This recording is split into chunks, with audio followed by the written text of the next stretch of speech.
Hello, today we are covering 10.3 arcs and chords. You guys will be able to recognize and use relationships between arcs, chords, and diameters. So we're going to start out with Theorem 10.2, and we're actually going to prove it so that way we can use it forever and ever and know that it'll work in any case. So it states, in the same circle or congruent circles, two minor arcs are congruent if and only if their corresponding chords are congruent.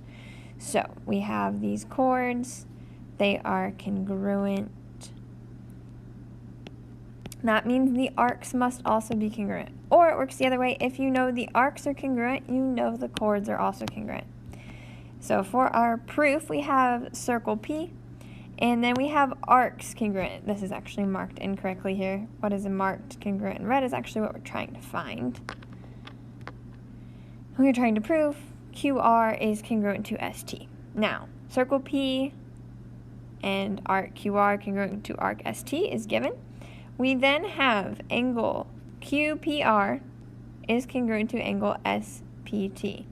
If you recall from our previous lesson, if we have an arc congruent to an arc, the central angle formed by each of those arcs are also congruent. So we have that congruent. If arcs are congruent, their corresponding central angles are congruent is our reason. From here, we should think about these lines, which happen to all be radiuses of our circle, or radii. So we can go ahead and say QP is congruent to RP, is congruent to SP, is congruent to PT, and that is because all radii of a circle are congruent. From here, we can actually state these triangles congruent. So we can say by side angle side, triangle PQR is congruent to triangle PST. And then, because our triangles are congruent, we can state that QR, the chord, is congruent to ST from CPCTC, which, if you recall, stands for corresponding parts of congruent triangles are congruent. All right, so we're going to use it. These are actually super simple.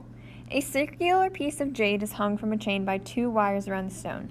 If we have our chords congruent, JM congruent to KL, then we know that the measure of our arc, if 90 here, must be the same for the other one. So the measure of arc JM is simply 90. Super easy. Same thing for the next one. Circle W has congruent chords, segment RS and segment TB. If the measure of arc RS is 85, what is the measure of arc TB? Well, they have to be congruent, so it's also 85. Now we're going to throw some algebra in. In the figure, circle A is congruent to circle B, so it doesn't matter that it's in two different circles, they're congruent. And WX is congruent to YZ, those are both the arcs. We need to find this chord, okay? Now, because the arcs are congruent, we know that the chords must be congruent, so you just set them equal to solve.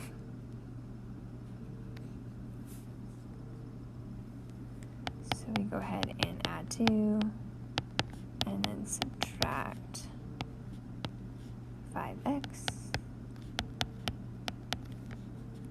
Oops, too many equal signs, my bad.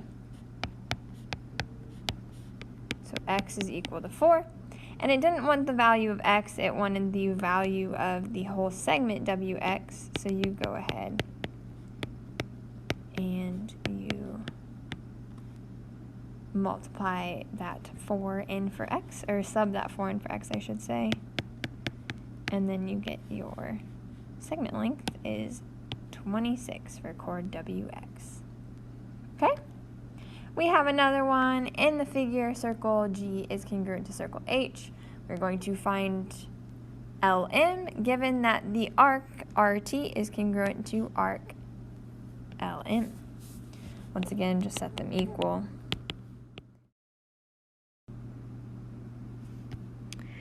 So we solve.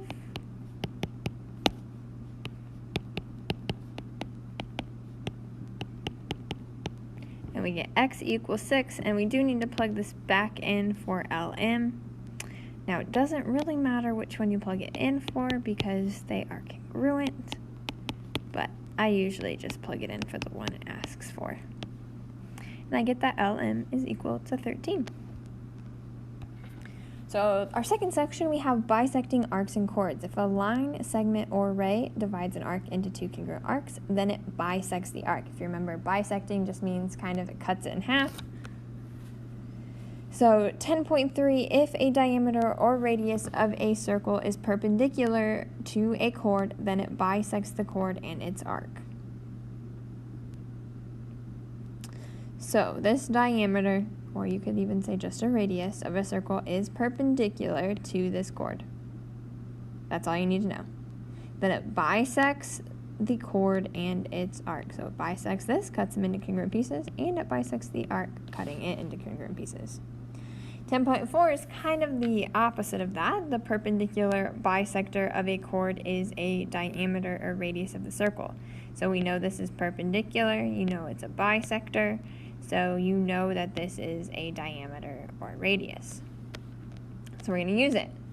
In circle G, the measure of DEF is 150. We know this is perpendicular. We know this is a radius, which means these are bisected, making these congruent. So the measure of DE is just half of what the original was. So the measure of arc DE is 75. Do the same thing here. We know we have circle Z. We know that the measure of ZUX is 160. Find UX. Well, we know it is perpendicular. We know it is a radius, and making these bisectors, meaning that if you wanted to put variables to it, it would be x. And x equals 160. I usually just think about the answer being half. Or you should write it, the measure of arc UX is 80. So we have a real-world example here. It gets a little trickier, but not too bad. In the ceramic stepping stone below, we have diameter AB is 18. The chord EF is 8.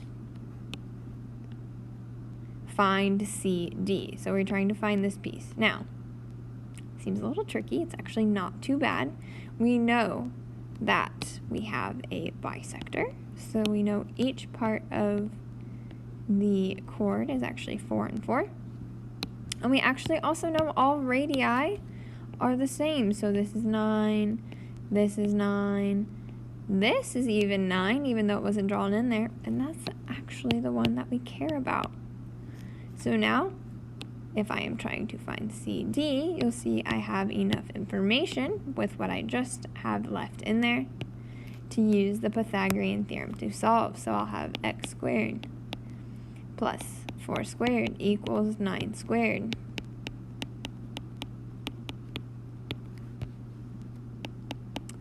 I go ahead and finish solving. So x is equal to the square root of 65. I do want to rewrite this since it's actually CD. Make sure, depending on how it asks you to write your solution, it will either say write a simplified square root. So simplify your square root if you can. This one can't.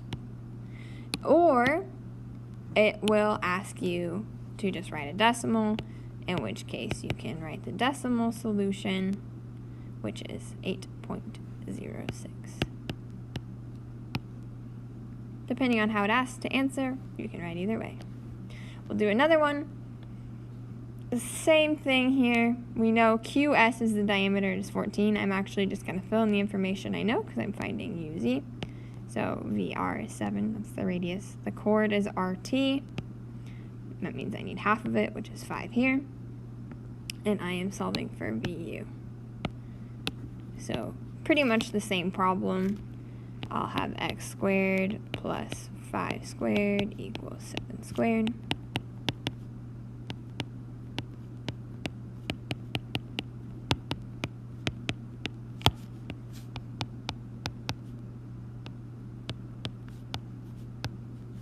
Now here's where you need to make sure that you reduce these.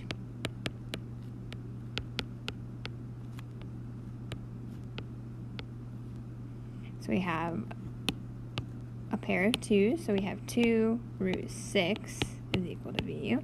Or if you just write it as a decimal, it's 4.90 based on the rounding. And that is your answer. Alright, the last theorem for today, 10.5. If the same circle or incongruent circles, two chords are congruent. So these guys are congruent. If and only if they are equidistant from the center, which means those guys are congruent. And it works the other way too. If from the center to the chord is congruent, then you know the chords are also congruent. Lots of good stuff here. So, super easy. This is just telling us that these guys are congruent. We don't actually use that number 24. It's just saying, okay, they're congruent. If we need to find PQ, we're going to find this guy. Now, because the chords are congruent, we go from the chord to the center from a 90 on both of these. We know that we can just set these equal to each other.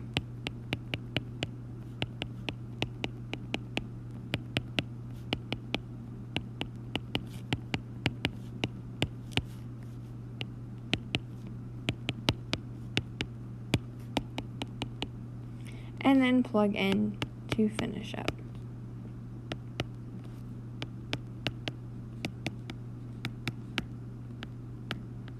And you're done with that one. And the last one, same thing here. The chords are congruent, which means from the center to the chord at a perpendicular is congruent. Set them equal and solve.